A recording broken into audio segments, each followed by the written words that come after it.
Hello everyone, welcome to my channel independent study with shiny. আজকে কি করব, আমরা ইন্ট্রোগেটিভ সেন্টেন্স সম্পর্কে একটুখানি দেখে নেব। ইন্ট্রোগেটিভ সেন্টেন্স কি? ইন্ট্রোগেটিভ সেন্টেন্স মানে ইন্টারোগেট করা বা জিজ্ঞাসা করা, এটাকে বলা হয় ইন্ট্রোগেটিভ সেন্টেন্স। ইন্ট্রোগেটিভ সেন্টেন্সে কি হয়? ইন্ট্রোগেটিভ সেন্টেন্সে আমরা জেনারেলি জানি বিভাগ আগে বসে, তারপরে কি হয়, তারপরে সাবজেক্ট বসে, তারপরে তার রিমেইনিং পার্ট বসে, তাই তো? একটা দেখে নিই, একটা এক্সাম্পল আমি লিখছি।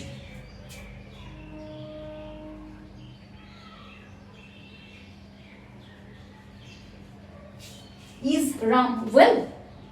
তাহলে Ram is well, is Ram well, তাহলে এখানে কি হলো, বিভাগ আগে বসলো, তারপরে সাবজেক্ট বসলো, তারপরে রিমেইনিং পার্ট বসলো, উইথ আ কোয়েশ্চেন মার্ক আমাদের ইন্টারোগেটিভ সেন্টেন্স কমপ্লিট হয়ে গেল।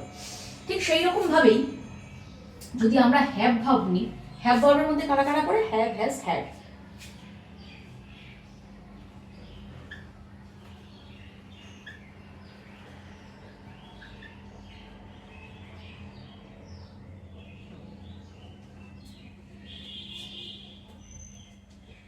Has Ram done homework? Ram has done homework, সেইখান থেকে কি হয়, আগে হ্যাজটা আগে বসলো, তাহলে হ্যাজ রাম ডান হোমওয়ার্ক। ঠিক সেই রকম ভাবেই যদি শ্যাল থাকতো, মানে shall, will, should, would, could, এই ধরনের সেন্টেন্স থাকলে একই রকম। আমি জাস্ট প্রত্যেকটার একটা একটা করে এক্সাম্পল দিচ্ছি। যদি শ্যাল বা উইল থাকতো,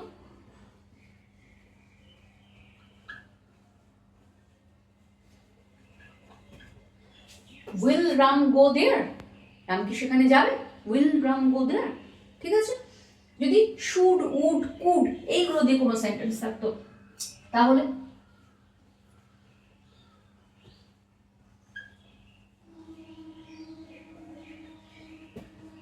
শুড আই গো দেয়ার?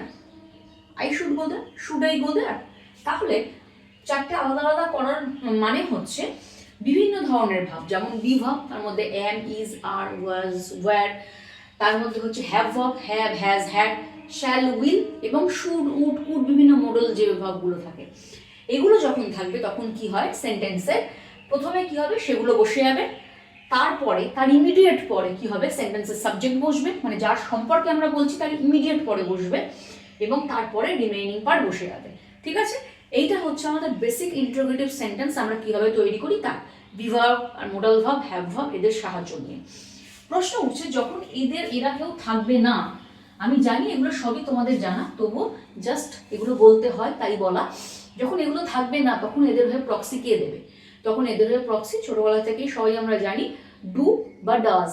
কিভাবে? পার্সন হিসাবে এরা আসবে, মানে থার্ড পার্সন সিঙ্গুলার নাম্বার হলে ডাজ, আর বাকি third person plural, first person, second person, এরা কি হবে, এরা হচ্ছে ডু বসবে। তাহলে একটা এক্সাম্পল দেখে নিই।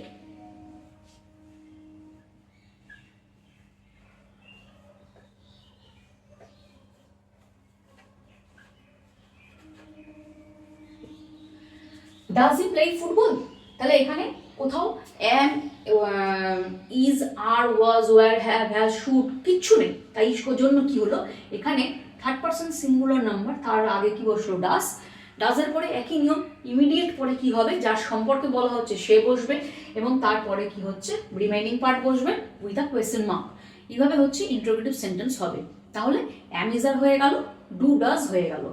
যখন অ্যাম, ইজ, আর কেউ থাকবে না বা ওয়াজ, ওয়্যার এরা কেউ থাকবে না, তখন ডু বা ডাজ এসে পার্সন ওয়াইজ প্রক্সি দেবে, ঠিক আছে? এবং মাথায় রাখতে হবে এই সব কটার ক্ষেত্রেই ইমিডিয়েট পরে সাবজেক্ট বসবে, মানে সেন্টেন্সে যার সম্পর্কে বলা হচ্ছে সে বসবে, তারপরে বাকি অংশ বসবে, এবং অবশ্যই লাস্টে question mark. What about WH word? WH word দিয়ে বেশি করে হয়তো ইন্টারোগেটিভ সেন্টেন্স তৈরি হয়। WH ওয়ার্ডের মধ্যে কি কি আছে? হু আছে, ওয়্যার আছে, হুজ আছে, উইচ আছে, হুম আছে, হোয়াট আছে, হাউ আছে, হাউ মেনি আছে। এই সমস্ত সেন্টেন্স ওয়ার্ডগুলো দিয়েই কি হয়, আমাদের ইন্টারোগেটিভ সেন্টেন্স তৈরি হয়। তাহলে যদি আমি লিখি, আমি কয়েকটা এক্সাম্পল একটুখানি লিখছি। Who are you? হোয়াট?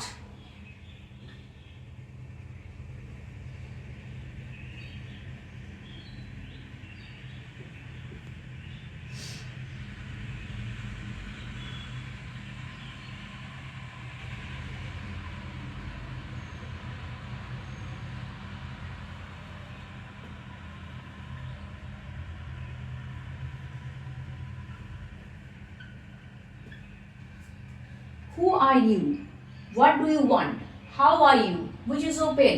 ঠিক আছে, WH যে ওয়ার্ডসগুলো আছে সেই WH ওয়ার্ডসগুলো কি হচ্ছে সবার সামনে বসছে। তারপরে সেন্টেন্সের যে যার সম্পর্কে বলা হচ্ছে তার অনুযায়ী কি হচ্ছে বি ভার্ব বা ডু ভার্ব বা হ্যাভ হ্যাজ ভার্ব যাই থাকুক না কেন সেটা সেই রকম ভাবে বসছে। যেমন এখানে ইউ আছে, দ্যাটস ওয়াই এখানে আর হয়েছে। Who are you, who is you কিন্তু হয় না। কেন হয় না? কারণ আমরা সাবজেক্টে এখানে হু বলার পরে আমরা সেন্টেন্সে যার সম্পর্কে বলা হচ্ছে সবসময় তার অনুযায়ী ভার্ব আমরা বসাবো। ঠিক আছে, হোয়াট ডু ইউ ওয়ান্ট, এখানে ইউ এই জন্য এখানে ডু বসেছে। এখানে যদি হি হয়ে যেত তাহলে কি হতো, ডাজ হয়ে যেত। হাউ আর ইউ, ইউ আছে এই জন্য আর। হুইচ ইজ ইউর পেন, দেখো পেনের সম্পর্কে বলা হচ্ছে, তোমার পেন, পেনের সম্পর্কে বলা হচ্ছে, দ্যাটস ওয়াই কিন্তু এখানে ইজ। তাহলে হু, হোয়াট, হাউ, হুইচ আমরা যতগুলো ওয়ার্ড দেখলাম প্রত্যেকে কি দেখলাম যে তার ইমিডিয়েট পরে কি করছে, তার ইমিডিয়েট পরে ভার্ব বসছে, তারপরে সেন্টেন্সের বাকি অংশ বসছে। ঠিক আছে, আরো পরিষ্কার করে বলতে গেলে বি ভার্ব বসছে, ডু ভার্ব বসছে, হ্যাভ হ্যাজ ভার্ব বসছে, মেইন ভার্বগুলো পরে বসছে। ঠিক আছে, তাহলে এইগুলো হচ্ছে এইভাবে হচ্ছে সেন্টেন্স কনস্ট্রাকশন হয়। আরেকটা আমি সেন্টেন্স তোমাদের লিখে দেখাচ্ছি।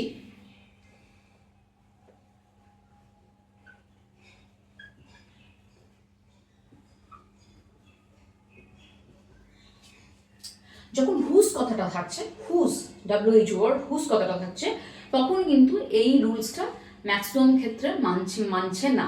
কোন রুলটা? এই যে আমি বললাম WH ওয়ার্ড তার ইমিডিয়েট পরে সাবজেক্ট অনুযায়ী কি হচ্ছে বি ভার্ব বা হ্যাভ হ্যাজ ভার্ব এগুলো বসছে, মেইন ভার্ব পরে থাকছে। WH ওয়ার্ডসের হুজ যখন বসছে সেখানে কিন্তু এইটা নিয়মটা মানছে না।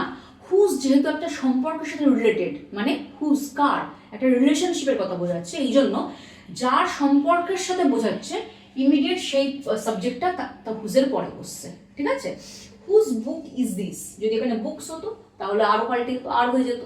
ঠিক আছে, তাহলে হুজ যখন বসছে তখন কি হচ্ছে, তখন যার সঙ্গে সম্পর্কের কথা জিজ্ঞেস করা হচ্ছে, হুজের সাথে কারোর তো একটা সম্পর্কের কথা জিজ্ঞেস করা হচ্ছে তবে তো গিয়ে হুজ হচ্ছে। তাহলে সেই সম্পর্কের ওয়ার্ডটা বা সেই সম্পর্কের সাবজেক্টটা হুজের ইমিডিয়েট পরে বসছে, দেন ভার্ব বসছে, দেন রিমেইনিং পার্ট বসছে। ঠিক আছে, তাহলে হুজের ক্ষেত্রে মাথায় রাখতে হবে কিন্তু যে এখানে সেন্টেন্স ফরমেশনটা একটু অন্যরকম ভাবেই হচ্ছে। তাহলে আমরা অ্যাম, ইজ, আর, বি ভার্ব দেখলাম, আমরা শ্যাল, উইল দেখলাম, আমরা হ্যাভ হ্যাজ দেখলাম, আমরা শুড, কুড এগুলো দেখলাম, WH ওয়ার্ডস দেখলাম। তাহলে ইন্টারোগেটিভ আমরা মোটামুটি দেখেই নিলাম। কিন্তু একটা ব্যাপার, ইন্টারোগেটিভ সেন্টেন্স এতক্ষণ যা ফরমেশন আমরা দেখলাম সবই in a positive way. Positive মানে আমরা যেটাকে পজিটিভ সেন্টেন্স বলি। What about negative sentence? Negative সেন্টেন্সে ইন্টারোগেটিভ কি হয় না? সে কেন আজকে আসলো না? সে কি আর যায়নি? এই যে বিভিন্ন রকম বাংলা, এটাকেই তো ইংলিশে করলে আমাদের কি হবে, নেগেটিভ ইন্টারোগেটিভ সেন্টেন্স হবে। আমি এখানে দুটো এক্সাম্পল দিচ্ছি।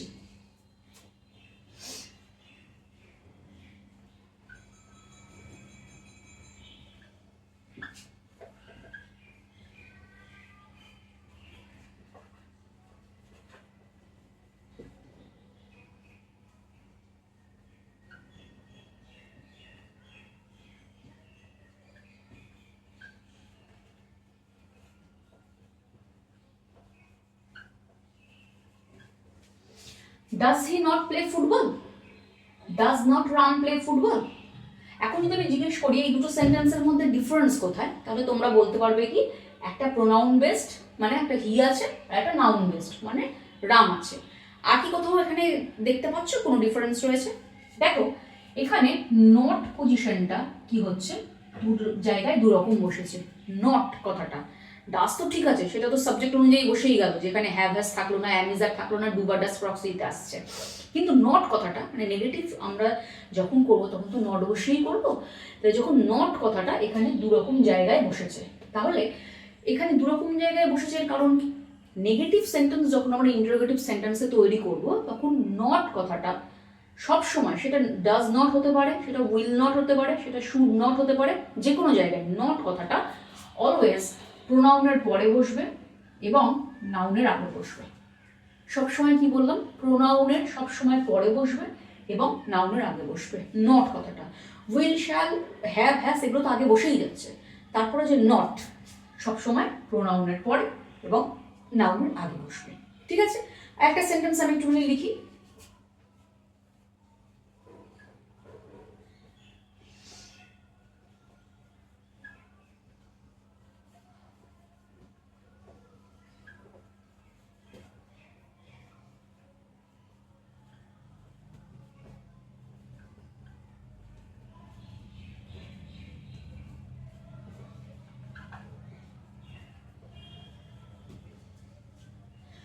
এতক্ষণ তো দেখলাম does he not. What about the short form? Does not আমরা কি বলি? ডাজেন্ট, ডোন্ট, ডিডেন্ট, তাই তো? তাহলে যখন ছোট ফর্ম বসবে তখন ম্যাটার করবে না যে নাউন বা প্রোনাউন কে বসছে, তখন পুরোটাই সামনে এসে যাবে। ঠিক আছে, মাথায় এভাবে রাখতে পারি যে ছোট্ট মানুষ সামনে বসিয়ে দিই, এইভাবে একটুখানি মাথায় রাখতে পারি। ডাজ নট আলাদা আলাদা, ওদেরকে আলাদা আলাদা বসাবো বা একসাথে বসাবো, কিন্তু যে ছোট মানে একসাথে জুড়েই আছে তাকে আলাদা করতে পারবো না, দ্যাটস ওয়াই তাকে আমরা একসাথেই বসিয়ে দেবো। Does not he play football? Does not Ram play football? এখানে কোনো রকমই ডিপেন্ড করবে না যে এখানে নাউন বসছে না প্রোনাউন বসছে। যখন শর্ট ফর্মে আসবে তখন যাই থাকুক না কেন, এখানে উডেন থাকলে উডেনটাও বসতো, উড নট হলে তো তখন আবার এইরকমই মেনটেন করতো নাউন প্রোনাউনের ব্যাপারটা। কিন্তু যখন একসাথে থাকবে মানে শর্ট ফর্ম থাকবে তখন একসাথেই বসে যাবে সামনে, নো ম্যাটার যে সেখানে কি থাকলো, নাউন থাকলো বা প্রোনাউন থাকলো। ঠিক আছে, তাহলে ইন্টারোগেটিভ সেন্টেন্স আমরা নেগেটিভ ওয়েতে কিভাবে ব্যবহার করব বা কিভাবে সেন্টেন্স ফর্ম করব, কিভাবে তৈরি করব আমরা শিখলাম। ক্লাস কেমন লাগছে অবশ্যই কমেন্টে জানিও। আর আজকের মতো এইটুকুই, টাটা।